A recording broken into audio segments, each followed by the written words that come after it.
Assalamualaikum warahmatullahi wabarakatuh. Selamat datang kembali di channel Hikmah Misteri. Dan tentunya masih bersama saya Mas Nara. Apa kabar kalian semua? Semoga selalu baik-baik saja, sehat badannya, dilimpahkan rezekinya, dan dihindarkan dari segala mara bahaya. Amin. Di kesempatan kali ini saya akan menceritakan sebuah cerita horor dengan judul Wanita Penghilang Alat Vital.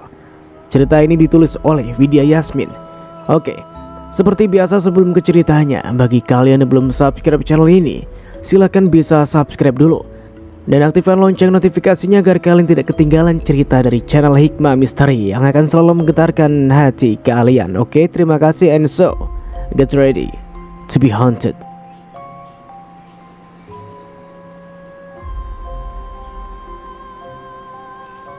Malam itu, aku melayani suamiku dengan sepenuh hati. Tetapi setelah selesai melakukannya, tiba-tiba kulihat raut wajah tak menyenangkan darinya. "Hidangan yang kamu sajikan sudah gak enak lagi, hambar," ucapnya sambil bangkit dari tempat tidur, lalu mengenakan pakaian. Ucapannya benar-benar membuatku tersinggung. Setelah melahirkan 4 orang anak untuknya, wajar saja jika aku tak sama seperti saat awal menikah. Akhir-akhir ini aku merasa sikapnya banyak berubah. Ia sering ceplas-ceplos, bahkan bersikap arogan tanpa memperdulikan perasaanku. Rasanya menyakitkan setiap kali menerima perlakuan tak menyenangkan darinya. Namun yang bisa kulakukan hanya bersabar, berharap ia bisa semanis dan selembut dulu saat awal membina rumah tangga. Aku segera mengenakan pakaianku saat kulihat ia berjalan keluar. "Mau kemana?" tanya aku. "Mau cari angin segar. Di rumah membosankan. Tiap waktu lihat istri gemuk dan tak sedap dipandang," ucapnya sambil melangkah pergi. Lagi-lagi dia mengatakan hal yang menyakitkan tanpa memperdulikan perasaanku. Mengurus 4 orang anak bukanlah hal yang mudah, sehingga aku sama sekali tak memiliki waktu untuk mengurus diriku sendiri. Banyak orang sering mengataiku kelinci karena memiliki 4 orang anak di usia 32 tahun.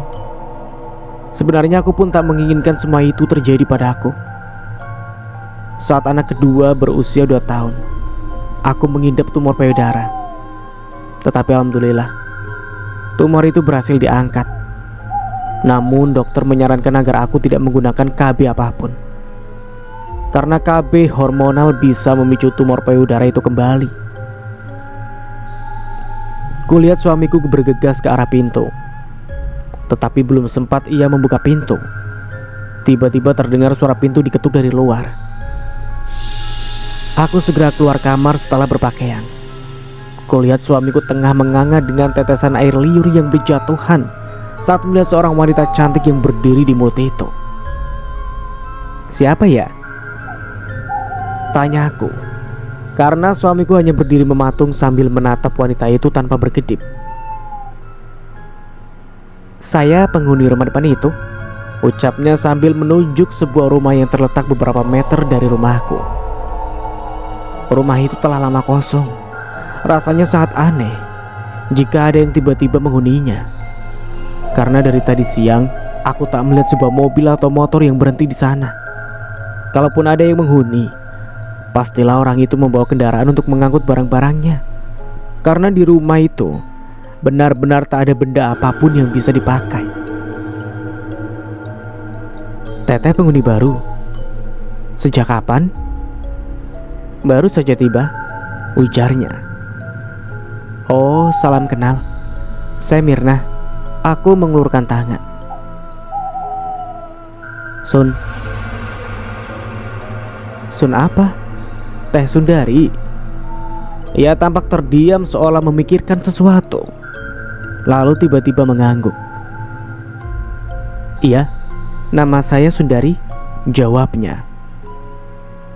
"Perkenalkan, saya Indra."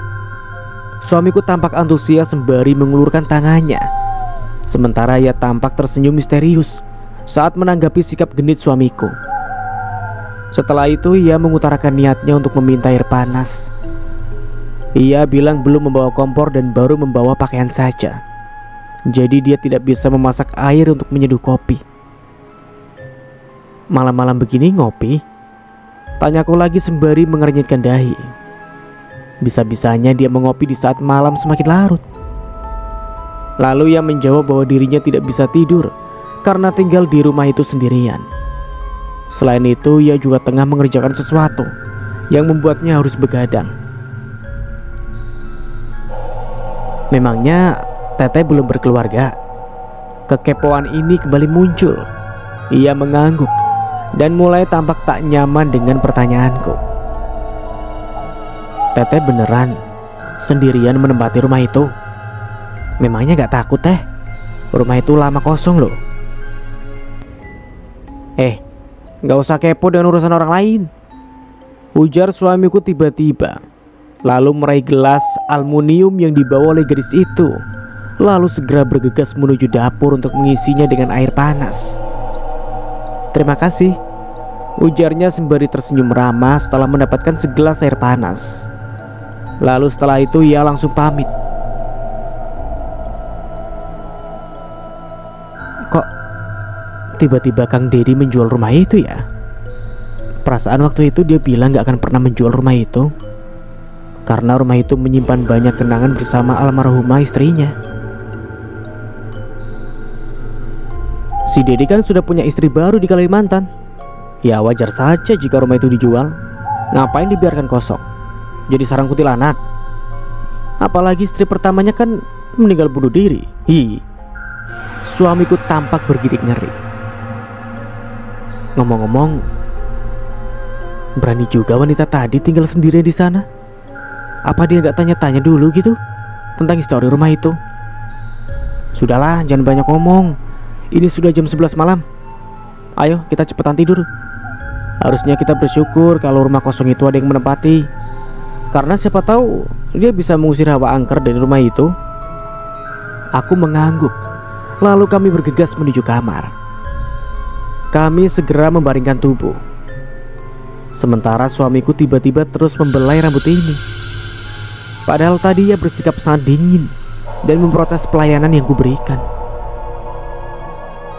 Memangnya aku gemuk dan gak menarik lagi ya? Tanyaku saat mengingat hinaannya tadi. Udahlah, jangan bahas itu. Ia mengusap-ngusap hidungku seperti yang biasa kulakukan pada anak-anak saat mereka masih bayi. Malam semakin larut. Suasana yang sunyi senyap membuatku dengan cepat masuk ke alam mimpi. Setelah lumayan lama terlelap, tiba-tiba tenggorokanku terasa kering. Saat membuka mata, aku langsung terhenyak saat Bang Indra tak ada di sampingku. Karena penasaran, aku bergegas menuju dapur. Siapa tahu dia ada di sana, tengah membuat kopi. Suamiku memang terkadang terbangun tengah malam. Lalu ia bersantai di ruang tengah sembari menikmati kopi. Namun, setelah menyisir seluruh ruangan di rumahku, aku sangat bingung karena tak menemukannya dimanapun. Tiba-tiba terdengar suara teriakan suamiku dari arah rumah kosong.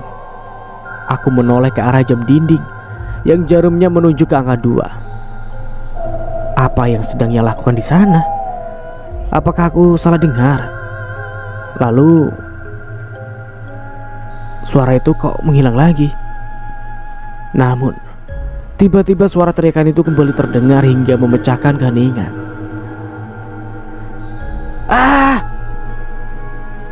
Suara tersebut semakin terdengar jelas dari arah rumah kosong. Namun aku sangat takut untuk memastikannya seorang diri, karena bisa saja ada orang jahat yang tengah menganiaya suamiku. Setelah itu aku langsung menelpon tetangga sekaligus sahabatku, Surti namanya. Lumayan lama ia mengangkat. Tampaknya ia telah terlelap sehingga membuatku kesal karena lama menunggu. Kemudian ia mengangkat telepon. Telepon diangkat.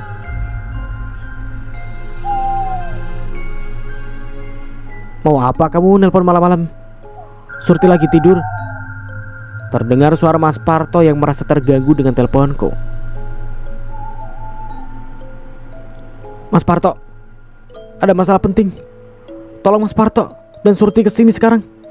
Suamiku dalam bahaya. Lalu tiba-tiba terdengar suara Surti. Ngapain kamu nelpon suamiku? Tanyanya sembari terdengar menguap. Ini aku menelpon nomormu, bukan nomor suamimu. Tolong kesini sebentar, penting. Tidak beberapa lama kemudian, mereka berlari ke arahku. Setelah mendengar semua penjelasanku, kami langsung menuju rumah kosong itu. Suara teriakan suamiku tak terdengar lagi. Mas Parto langsung mengetuk pintu rumah itu. Setelah aku menceritakan bahwa tadi ada wanita yang bilang telah menghuni rumah tersebut. Hening, tak ada jawaban. Lalu sayup-sayup terdengar suara erangan suamiku yang membuat bulu kuduk ini meremang. Tanpa berlama-lama Mas Parto langsung mendobrak rumah itu. Lalu setelah memasuki rumah itu, tiba-tiba mata kami langsung terbelalak saat melihat suamiku yang tanpa busana dan bergelimang darah sembari terus mengerang kesakitan. Selain itu, kami sungguh tercengang saat melihat darah yang mengalir dari balik kedua kakinya. Surti langsung berteriak histeris saat tak sengaja menginjak bagian penting suamiku yang tergeletak begitu saja di lantai. Siapa yang melakukan ini, Bang? Suamiku hanya menunjuk tembok dengan raut wajah menahan rasa sakit. Pelakunya pasti wanita yang mengaku bernama Sudari itu. Sementara Mas Parto langsung mencari pelaku ke seluruh sudut ruangan. Tolong! Tolong! Teriak Surti sembari berlari keluar rumah, berharap para tetangga segera datang membantu. Tolong! Tolong! Aku turut berteriak. Sementara Mas Parto tampaknya masih mencari pelakunya. Tidak lama kemudian, seorang tetangga mendatangi kami. Lalu ia langsung membunyikan kentongan saat melihat kondisi suamiku. Aneh, gak ada siapa-siapa di rumah ini, ujar Mas Parto dengan napas yang ngos-ngosan. Apa mungkin wanita itu kabur lewat pintu belakang? Tanya Surti. Pintu dan jendela belakang masih terkunci dengan rapat. Mas sudah mendobrak semua pintu kamar, tapi tak ada siapapun di rumah ini. Kita harus bawa dulu suamiku ke rumah sakit, biar Pak RT yang menelpon polisi, ujarku. Mas Parto mengangguk, lalu segera menyiapkan mobil. Sur, tolong jaga anak-anakku ya. Ia mengangguk lalu bergegas menuju rumahku. Setelah itu aku langsung membawa suamiku ke rumah sakit, dibantu Mas Parto dan tetangga lainnya. Sepanjang perjalanan darahnya terus mengalir hingga membuatku ngeri. Walaupun ia bukanlah suami yang baik, karena akhir-akhir ini sikapnya banyak berubah pada aku. Tetapi aku tak tega melihat keadaannya yang tragis. Tiba-tiba suamiku mengerang kesakitan. Matanya terbelalak seolah menahan rasa sakit yang teramat dalam. Lalu tiba-tiba ia kembali lemas dan tak sadarkan diri. Bang Indra, sadar bang, sadar. Aku menjerit histeris hingga membuat Surti dan Mas Parto terkejut. Sabar Mir, sabar. Doakan suamimu selamat. Mas Parto yang tengah menyetir mencoba menenangkanku yang tengah gelisah. Setibanya di rumah sakit, suamiku langsung dibawa ke UGD. Namun tiba-tiba dokter keluar dengan wajah lesu. Di sini, apakah ada pihak keluarga korban? Tanya dokter. Saya istrinya, jawabku. Suami Anda telah meninggal, jawabnya hingga membuatku terkejut. Lalu seketika tangisku langsung pecah. Aku tak menyangka semua ini bisa terjadi, padahal tadi dia masih ada di hadapanku. Mengapa tiba-tiba ia pergi begitu saja dengan cara yang tragis? Dasar pembawa sial. Andai saja Indra tak menikah denganmu, pasti semua ini tak akan terjadi. bentak ibu mertua sembari mendorong tubuhku. Selama ini ibu mertua tinggal di kota yang berbeda denganku. Kami hanya bertemu setahun sekali saat lebaran saja. Selama ini ia memang tak pernah menyukaiku. Itulah sebabnya aku memilih tinggal di rumah peninggalan orang tua aku. "Bu, jangan kasar seperti itu," ujar Mas Parto. Ibu mertua langsung pergi tanpa mau ikut serta mengurus jenazah suamiku. "Kamu yang sabar ya, Mir. Meski semua ini pasti sangat berat bagimu," ucap Mas Parto sembari menepuk pelan pundakku setelah kami pulang dari pemakaman. Sementara kulihat Surti tengah berusaha menenangkan keempat anakku yang tampak belum bisa menerima kepergian ayahnya. Saat ini perasaanku sangat hancur. Di saat seperti ini aku tak memiliki siapapun untuk mengadu, karena kedua orang tuaku telah meninggal. Sementara kakak-kakakku tinggal di beda provinsi. Lagi pula selama ini mereka tak pernah peduli dengan apapun yang terjadi padaku. Tiba-tiba polisi datang setelah kami pulang dari pemakaman. Mereka memintaku menceritakan semuanya secara detail.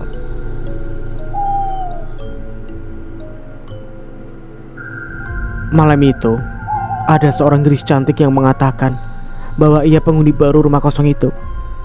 Saat itu ia meminta air panas untuk menyeduh kopi. Lalu tepat pukul 2 malam, suami saya tiba-tiba ditemukan bergelimang darah dan tanpa busana. Saya sudah mencari gadis itu, tapi tak ada siapapun di sana, Mas Parto menyahut. Bagaimana ciri-ciri gadis tersebut? Apakah dia sempat menyebutkan namanya? Polisi kembali bertanya. Wajahnya cantik, kulitnya kuning langsat, hidungnya mancung, matanya bulat, rambutnya panjang, tingginya sekitar 165 cm. Dia hanya mengatakan bahwa namanya Sun.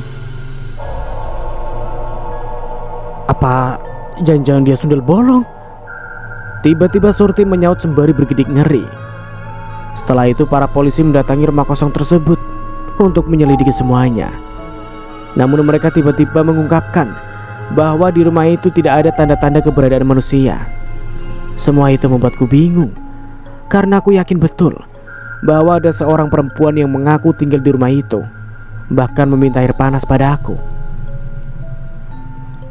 Kami sudah menggeledah semua isi ruangan, tak ada siapapun di sana. Bahkan tak ada pakaian atau tanda-tanda apapun yang menunjukkan keberadaan seseorang di rumah itu. Semuanya menjadi misteri yang ingin kuungkap. Aku penasaran, bagaimana ceritanya suamiku tiba-tiba berada di rumah itu dengan keadaan tanpa busana dan kondisi yang sangat mengerikan. Kejadian hilangnya alat vital suamiku beserta nyawanya yang hilang secara tiba-tiba membuat tempat kampung tinggalku geger. Banyak orang yang menduga bahwa burung suamiku dimakan kuntilanak penghuni rumah kosong itu. Tetapi ada pula yang menduga bahwa wanita itu bisa saja manusia yang berjiwa psikopat. Hantu ataupun manusia, dua-duanya sangat mengerikan bagiku, karena keduanya sama-sama bisa menghilangkan nyawa seseorang dengan cara yang tragis. Setelah suamiku dikuburkan, aku hanya termenung seorang diri sambil menatap wajah keempat anakku yang baru saja kehilangan sosok ayahnya. Tiba-tiba aku menyesali diriku sendiri yang tak mau ber-KB hingga melahirkan 4 orang anak yang hanya selisih 3 tahun. Yuda 12 tahun, Yoga 9 tahun, Yuna 6 tahun, dan Yura 3 tahun. Mereka semua kini menjadi beban pikiranku. Bagaimana caranya aku melanjutkan hidup dan menghidupi mereka tanpa seorang suami? Kedua orang tuaku telah meninggal, sedangkan keempat saudaraku tinggal di provinsi yang berbeda dan sangat jauh. Selain itu aku juga tak yakin mereka akan menerima keberadaanku jika aku berniat tinggal di rumah mereka. Malam itu, suasana begitu hening. Sepertinya tak ada orang yang berani meronda sejak kejadian yang menimpa mendiang suamiku. Kejadian tragis itu membuat semua orang bergidik ngeri, bahkan untuk sekedar membayangkannya saja. Tepat di pertengahan malam, tiba-tiba terdengar suara tawa wanita yang terdengar begitu nyaring dari arah rumah kosong itu. Semua itu membuatku ketakutan dan tak karuan. Aku langsung berlari sambil membawa anak bungsuku ke kamar anak-anakku yang lain, lalu berbaring di samping mereka. Tiba-tiba terdengar suara dari lantai seolah seorang menyeret pisau di lantai teras rumahku. Semua itu membuatku ketakutan dan bingung harus berbuat apa. Aku bergegas ke kamar untuk mengambil ponsel. Seseorang yang bisa aku mintai tolong saat aku terdesak adalah Surti dan Mas Parto, dua tetangga yang paling peduli padaku. Aku tersentak kaget saat sebuah suara benturan di kaca jendela. Sepertinya seseorang melempar batu ke kaca jendela rumah. Aku menahan diriku untuk berteriak histeris, lalu segera masuk ke kamar anak-anak dan mengunci pintu rapat-rapat.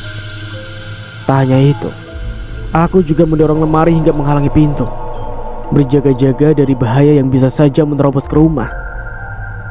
Aku langsung menelpon Surti dan Mas Parto. Tetapi naasnya, tiba-tiba ponselku mati. Aku langsung menggerutu, menyalahkan diriku sendiri yang tak mengecam seharian.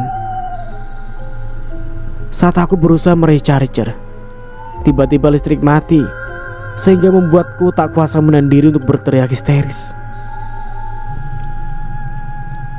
Tak ada yang bisa kulakukan selain berbaring di tempat tiduran aku dengan degup jantung yang berdegup sangat kencang.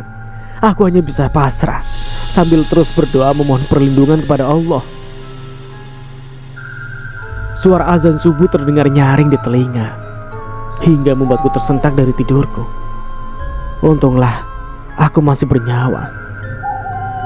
Selain itu tak terjadi hal buruk pada anak-anakku.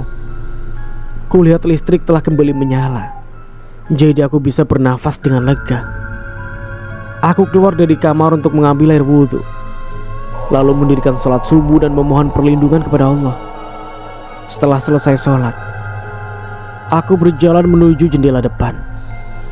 Rupanya semalaman itu bukan mimpi, karena kaca jendela rumahku benar-benar pecah berantakan. Setelah matahari terbit, aku berniat ke rumah Surti untuk menceritakan semua yang terjadi padaku semalam. Tiba-tiba langkahku berhenti saat ekor mataku melihat sosok wanita yang tengah berdiri di balik gorden rumah kosong itu. Aku langsung menoleh dan memperhatikan dengan seksama. Tiba-tiba sosok tadi menghilang begitu saja. Rasanya tadi aku melihat jelas ada sosok wanita di sana. Aku sangat yakin dengan penglihatanku. "Mirna, kamu sedang apa berdiri di sana?" tanya Mas Parto yang tiba-tiba muncul hingga membuatku tersentak kaget. "Tadi aku mau ke rumah Mas Parto, mau minta tolong benerin jendela kaca yang pecah." Ia mengangguk. Tetapi sebelumnya ia minta izin dulu pada Surti agar istrinya yang pencemburu itu tidak salah paham. "Kaca rumahmu kenapa, Mir?" tanya Surti. Aku langsung menceritakan apa yang terjadi pada aku semalam, hingga membuat Mas Parto dan Surti tercengang. "Kita harus lapor polisi," ucap Mas Parto. Aku mengangguk bertanda setuju. Lalu setelah kaca jendelaku selesai diganti, Mas Parto langsung menelpon polisi kenalannya. Sekitar 2 jam kemudian, para polisi datang untuk menanyaiku semua yang telah terjadi.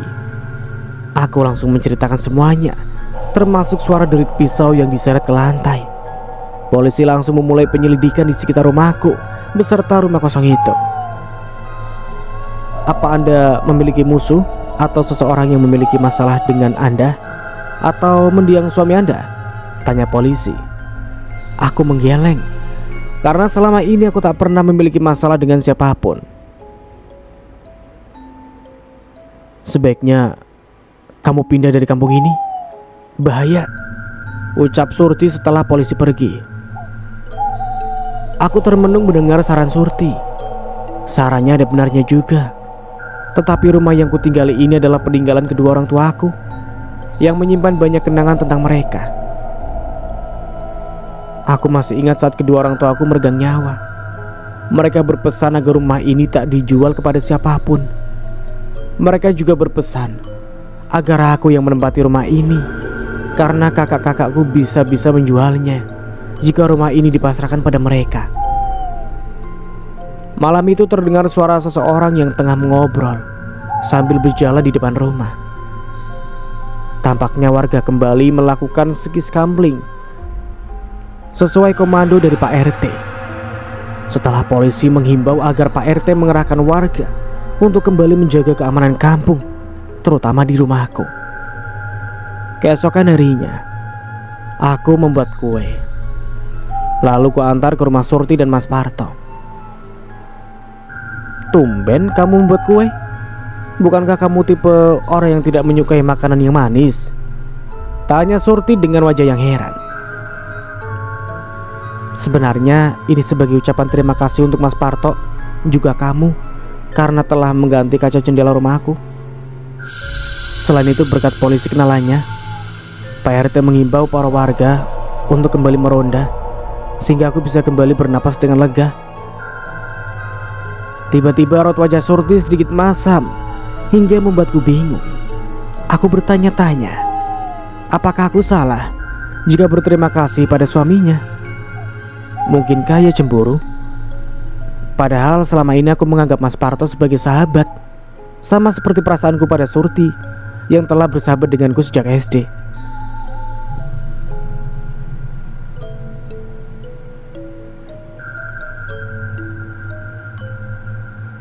Malam itu tercium aroma sate yang begitu menusuk di hidung. Gegas kulangkahkan kaki keluar rumah. Kulihat gerobak sate berada tepat di depan rumah kosong itu. Namun anehnya tak terlihat batang hidung penjual sate itu. "Mah, aku mau sate," ucap Yuna dan Yura saat mencium aroma sate. Aku mengangguk dan menyuruh abang-abangnya untuk menjaga mereka. Gegasku berjalan menuju gerobak sate itu. Walau sebenarnya bulu kuduku mulai meremang saat melihat rumah kosong itu.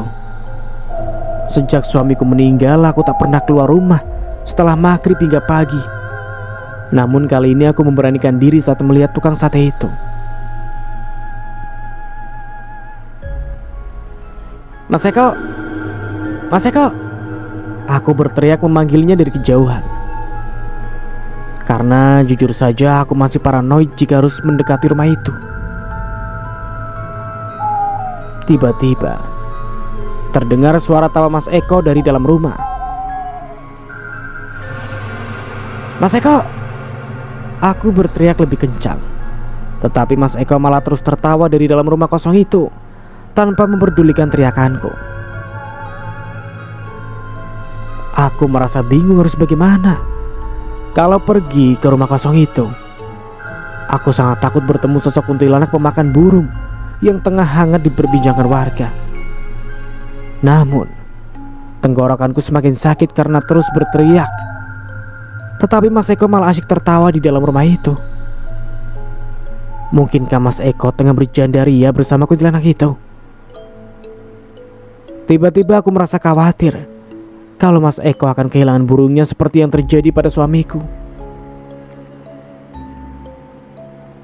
Tak ada cara lain selain menelpon Surti. Hanya dia yang bisa menolongku.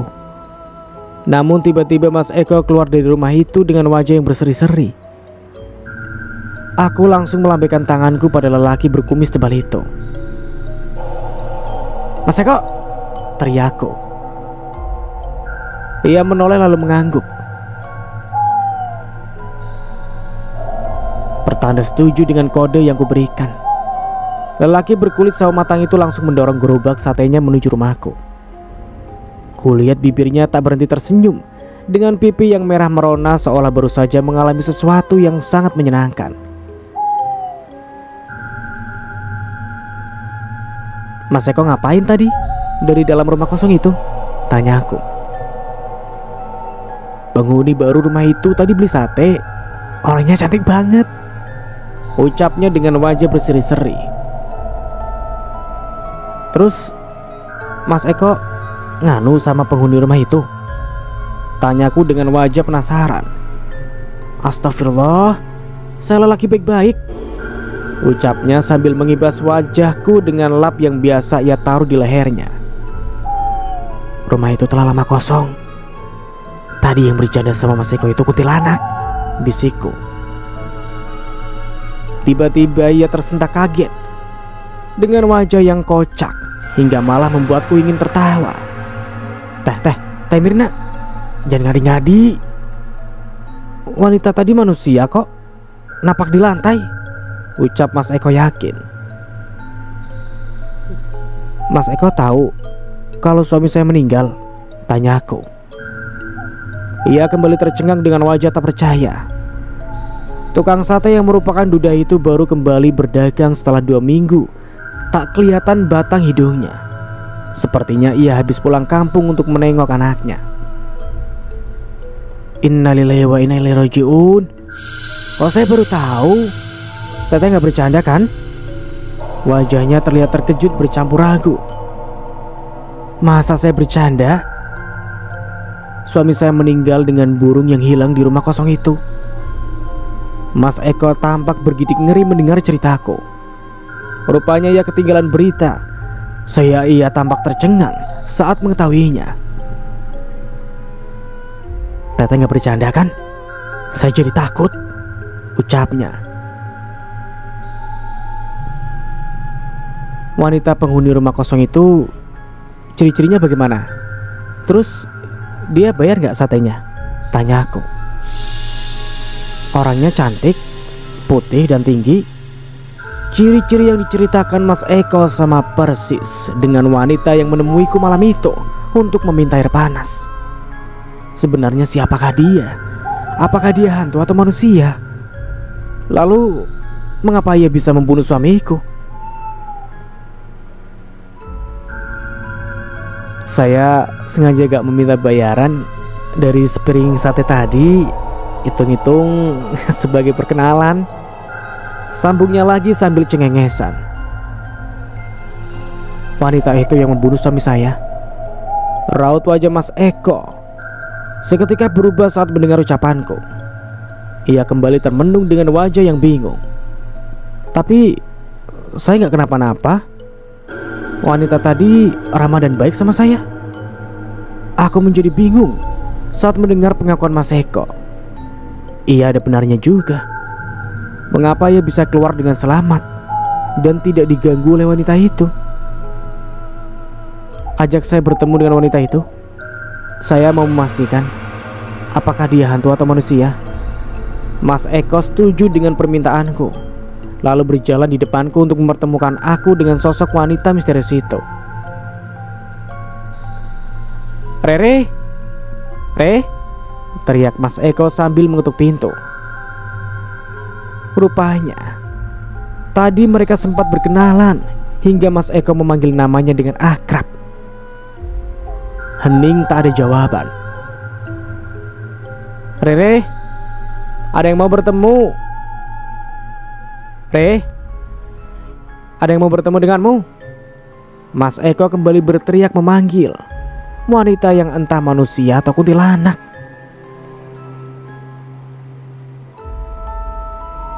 Kalian ngapain di sana? Istighfar Mir, kuburan suamimu masih merah. Tiba-tiba kami dikejutkan dengan kedatangan Mas Parto yang menyorotkan senter ke wajah kami. Seuzon aja kamu, Parto, jangan fitnah, dosa, saut Mas Eko. Mas Parto dan Pak Wiguna berjalan menghampiri kami. Sepertinya mereka tengah mendapat jadwal ronda. Tadi Mas Eko masuk ke rumah kosong ini untuk mengantar sate. Bahkan dia sampai ketawa-tawa dan berkenalan dengan penghuni rumah ini, ucapku. Mas Parto dan Pak Wiguna tampak tercengang setelah mendengar ceritaku. Burungmu masih ada kok, tanya Mas Parto dan Pak Wiguna kompak sambil menatap celana bagian depan Mas Eko. Ya aman lah. Elah, kalian ini kenapa? Kok mencurigakan? Mas Eko langsung menutupi celana bagian depannya dengan kedua tangannya. Di rumah ini ada kuntilanak pemakan burung. Ucap Mas Parto lirih lalu bergidik ngeri. Tapi saya yakin kalau wanita yang saya temui itu manusia. Buktinya dia napak tanah, ucap Mas Eko. Seketika lampu rumah itu padam, hingga membuat kami semua terkejut.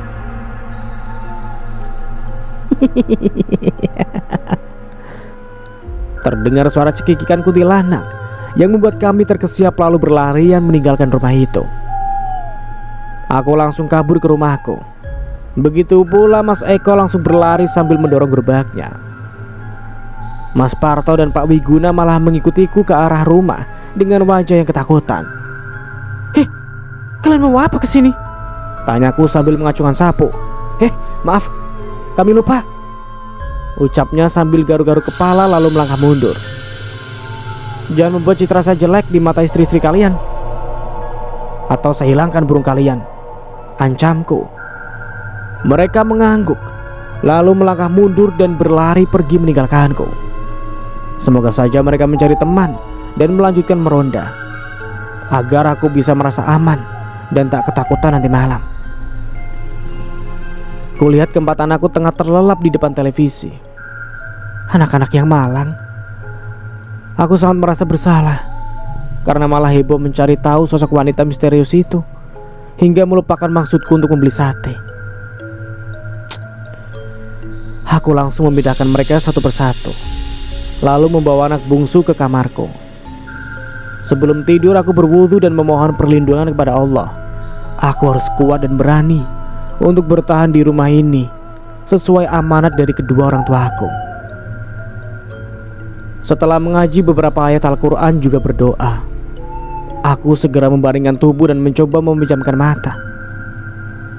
Malam itu begitu hening.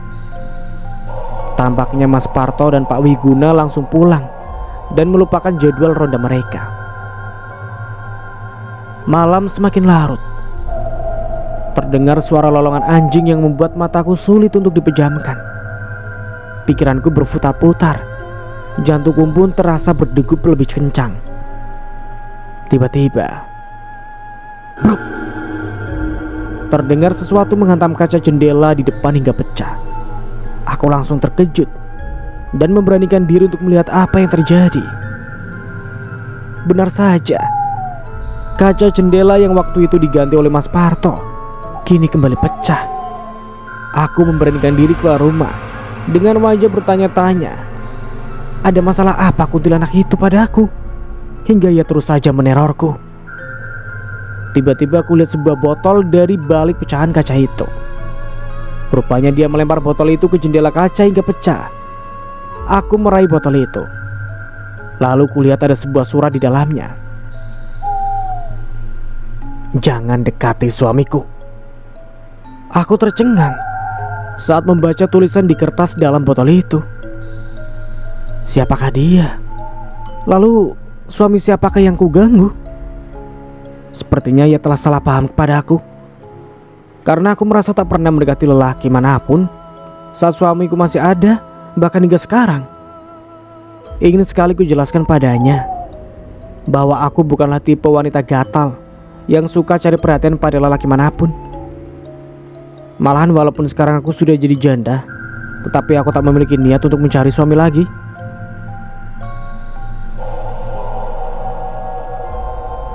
Keesokan harinya kulihat Mas Parto berjalan celingukan sambil bersiul.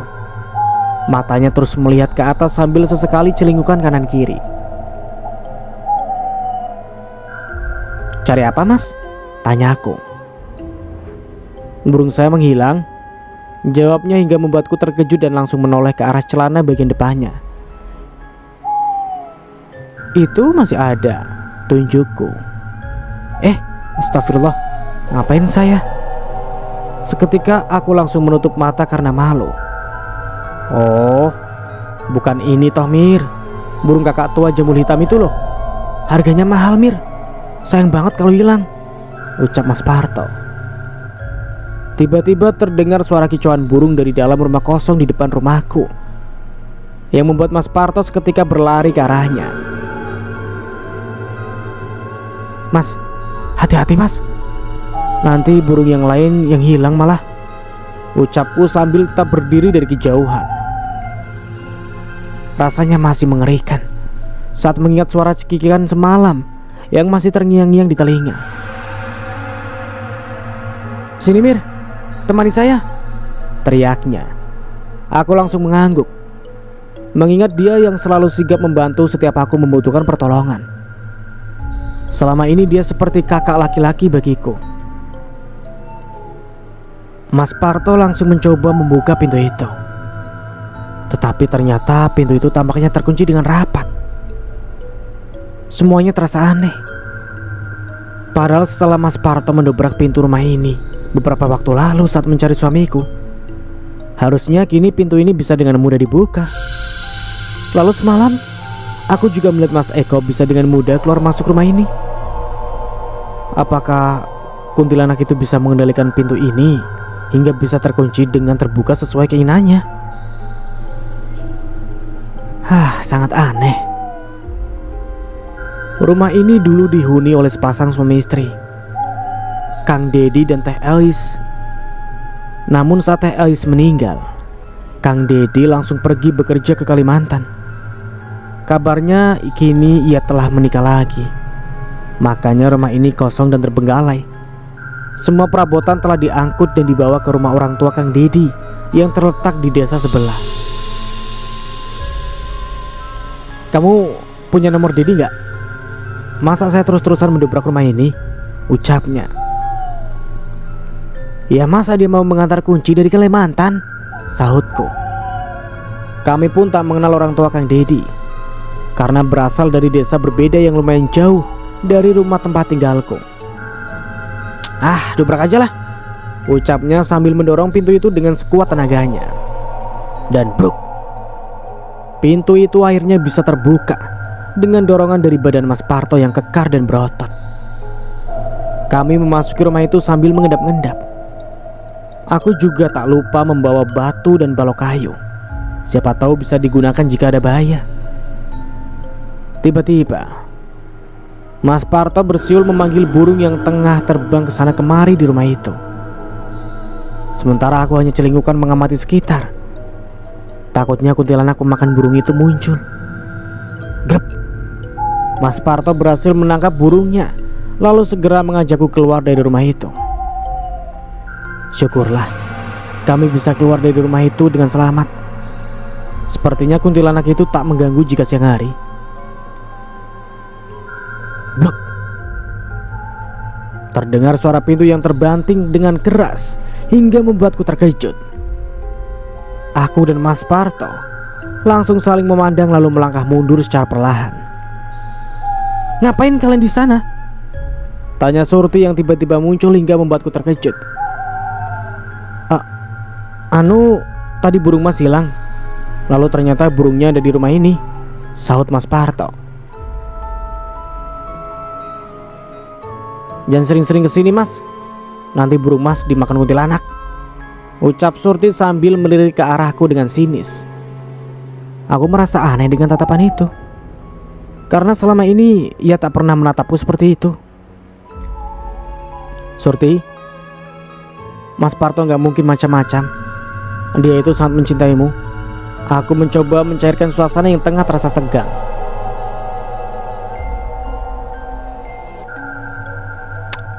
"Ya, aku juga tahu Mas Parto sih setia, tapi kuntilanaknya ngintilin terus Mas Parto," ucapnya dengan ketus. "Sur, kamu tak sedang mencemburuiku kan? Aku ini temanmu sejak SD loh. Memangnya kamu merasa kalau kamu kuntilanak?" Wajahnya saja masih terasa masam. Aku sangat yakin kalau dia cemburu pada aku. "Sur, aku menganggap Mas Parto sama sepertimu. Kalian itu sahabatku." Mir, wajahmu tegang banget. Tadi aku lagi ngisengin kalian berdua kok." Ia tampak tertawa terpingkal-pingkal hingga membuatku merasa lega. Aku sangat takut jika ada kesalahpahaman di antara kami yang membuat Surti menjauh. Karena selain Surti dan Mas Parto, aku tak memiliki siapapun di dunia ini. Bahkan aku tak akur dengan keempat saudaraku sekalipun. Sebenarnya semalaman kaca jendela rumahku ada yang melempar dengan botol. Boleh nggak aku minta tolong Mas Parto untuk gantiin kaca jendelaku? Mas Parto tampak terkejut hingga kening mengkerut. Bahaya loh Mir, kalau tiap malam orang itu merusak jendela kacamu. Kalau kena anakmu gimana? Mas Parto terlihat cemas. Tetapi aku juga bingung harus bagaimana menyikapi peneror itu. Hingga kini para polisi masih belum bisa mengungkap siapa pelakunya. Hingga aku pun merasa tak nyaman dan sering ketakutan. Dia mengirim surat botol yang berisi ancaman bahwa aku tak boleh mendekati suami si peneror. Namun aku sangat bingung, suami siapa yang ku ganggu? Karena aku merasa tidak mengganggu siapapun. Bahaya Mir, kamu harus segera pindah. Kalau kamu bertahan di sini, nyawamu bisa terancam, ucap Surti sambil mengusap pundakku. Aku bingung Sur, mau pindah kemana? Lagi pula aku gak mau jauh darimu.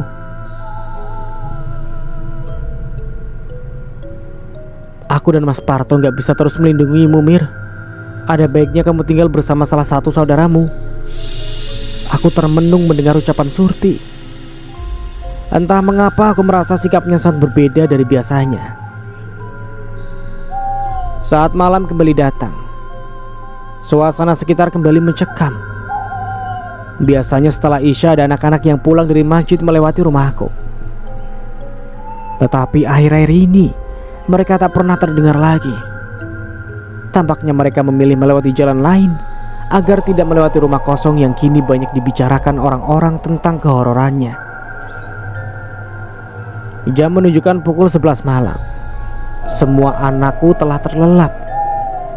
Tinggallah aku seorang diri sambil menatap langit-langit rumah.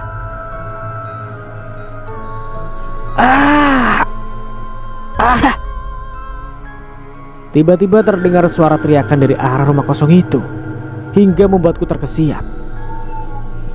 Aku hanya bisa mengintip dari balik jendela yang tadi siang kacanya telah diganti oleh Mas Parto untuk kedua kalinya.